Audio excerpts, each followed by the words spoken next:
Hello, hello. I told you I would show you how to do begonia cuttings from leaves. Now, most of the time when you do cuttings, you do them from stems because the stem has the portion of hormones that initiates roots and then top growth. But there are some plants where you could do leaf cuttings and they grow new plants. Begonias, African violets, sansevierias, mother-in-law's tongue, gasterias, even the Titan arum, the corpse plant, we do portions of the leaf and get new babies. ZZ plants, to just name a few. Sometimes, however, you will have plants that will form roots from their leaves, but then they won't do any top growth. And two of those are that Hoya carrii, the heart-shaped Hoya. You might see it for sale at stores, just sort of rooted as one leaf. Very cute, but you're not going to get a plant from it. And also Ficus lyrata, you could take the fiddle leaf fig, you could take a leaf and you'll get roots, but the leaves will die and you won't get a plant from it. So it really just depends on the hormones in the leaves that are going to help with roots and then top growth. So we're going to do some begonia leaves. Now, why do you want to do begonia from leaves? There are some begonias, such as Rex Begonias, that don't have the long stems like cane begonias do, and they're more problematic trying to root their rhizomes, so it's easy to do leaf cuttings from them. So I'm just going to go through the easy steps on how to do it. So here's an iron cross begonia. As you can see, it's really what you just see are the long petioles and the leaves, and the stems are very compressed down here, so it's hard. You can't do stem cuttings, and this plant's too small to divide. So it's another reason to do it. So you're going to want to take a newish leaf. You don't want to take an old leaf because the hormones aren't there. You don't want to take a brand new leaf because same things, the hormones might not be there. And it's probably a little too flimsy to start forming a new plant. So it's sort of a mid-age leaf. I'm going to take, doesn't have too many leaves on it, but I'm going to take this one right here. I'm going to cut it at the base of the petiole. The petiole is just the quote stem of the leaf, and then you have the leaf blade here. Now, what I like to root them in is a 50% blend of vermiculite and perlite. And these can be found at nurseries pretty in small bags.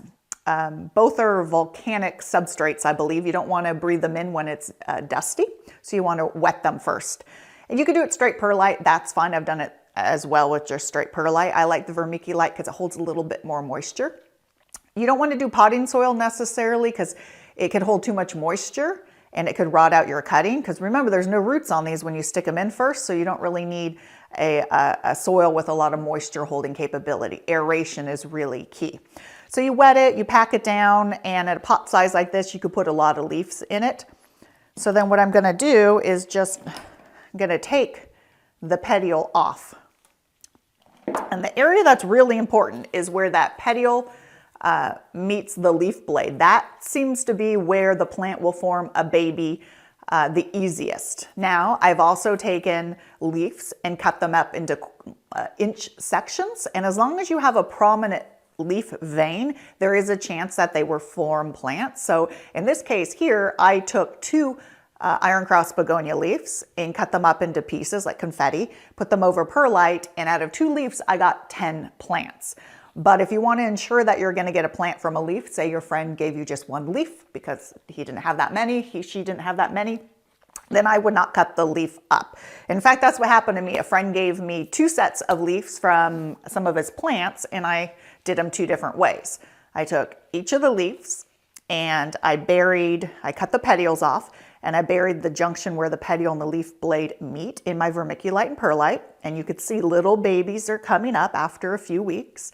I also take the second set of leaves he gave me, and according to him, he has difficulties moving them from vermiculite and perlite into their potting soil. So I took individual pots and then planted them and started them in a loose potting soil.